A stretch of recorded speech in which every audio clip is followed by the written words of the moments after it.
This is an interview with Sergeant Nelson Delgado, who served in the Marine Corps with Lee Harvey Oswald. Sergeant Delgado appeared as a witness before the Warren Commission. Sergeant, prior to your Warren Commission testimony, were you interviewed by agents of the FBI? Yes, they came to my home in South Jersey to interview me. First two visits, they came just to get my story, what I knew about Oswald, how close we were, and things like that. After that, then they started, the questions were tending to break my story down. Sergeant, where are you now stationed? Down in one of the missile sites in South Jersey. Have been there since prior to the assassination of Kennedy.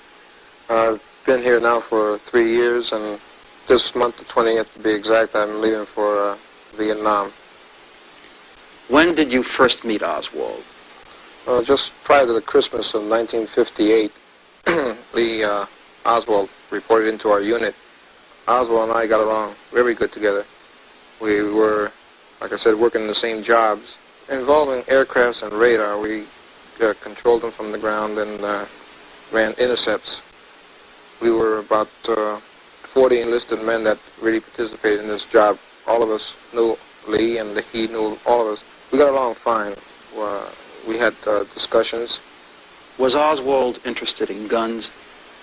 They say he was a gun enthusiast, but I recall many instances where we stood inspections and he was constantly being gigged for having a dirty weapon and then taking improper care of his weapon. He was always reminded of when he had to clean the weapon. Never took it upon himself to do so. Do you have personal knowledge of Oswald's ability with a rifle? At the range, he couldn't prove by me that he was a good shot. As any person who's ever served in the armed forces could tell you, there's a part in the qualification that calls for rapid firing.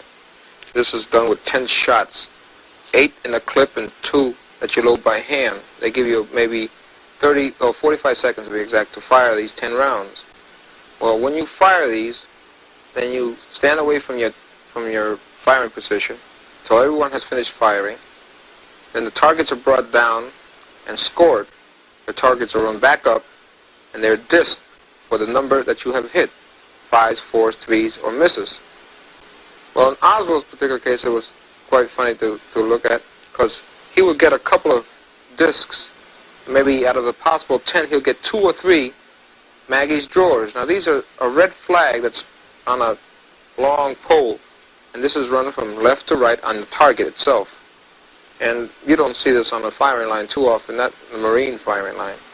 And that's you can't help but notice it when you're seeing discs, round cylinder things coming up and down, and farther on down the line you see a flag waving. Well, that was going to catch your eye anyway. And we thought it was funny that Oswald was getting these Maggie's drawers so rapidly, one after the other. And this is why I can't think that he would be a good shot, because a good shot doesn't pull this. He'll pull a 3, but he won't pull a Maggie's drawer. It's a complete miss. How did the FBI react to your statement that Oswald was a poor shot? They tried to disprove this.